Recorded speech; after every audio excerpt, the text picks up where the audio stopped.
Hi friends, தக்காளி ரசம் எப்படி செய்யுதுன்னு பார்க்கலாமா? அதுக்கு ஒரு 4 தக்காளி அறுத்து வச்சுக்கோங்க. மஞ்சத்தூள், பூண்டு, சீரகம், பெருங்காயம், புளி, காஞ்ச மிளகா, பச்சை மிளகா, கொத்தமல்லி, கருவேப்பிலை, எண்ணெய். ஒரு சட்டியில் 1.5 டம்ளர் தண்ணி ஊற்றி அடுப்பில் வச்சுக்கோங்க.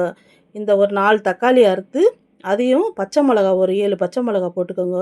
ஒரு நெல்லிக்காய் சைஸில் புளியும் போட்டு மஞ்சத்தூள் 1/4 ஸ்பூன் போட்டு நல்லா வேக வச்சிடணும். வேக வச்சு நல்லா ஆற வச்சுட்டு மிக்ஸி ஜாரில் அரைச்சிக்கோங்க. அரைச்சிட்டு வடிகட்டிக்கோங்க. இந்த ரசம் எல்லாத்துக்குமே பொருந்தும் ஃப்ரெண்ட்ஸ். நீங்கள் ஒரு வாட்டி செய்து சாப்பிட்டு எப்படி இருக்குன்னு கமெண்ட்டில் சொல்லுங்கள். நீங்கள் பிரியாணி சாப்பிட்டா கூட இந்த ரசம் வச்சு ஒரு கிளாஸ் குடிச்சிங்கன்னா நல்லா ஜீரண சக்தி ஆகும்.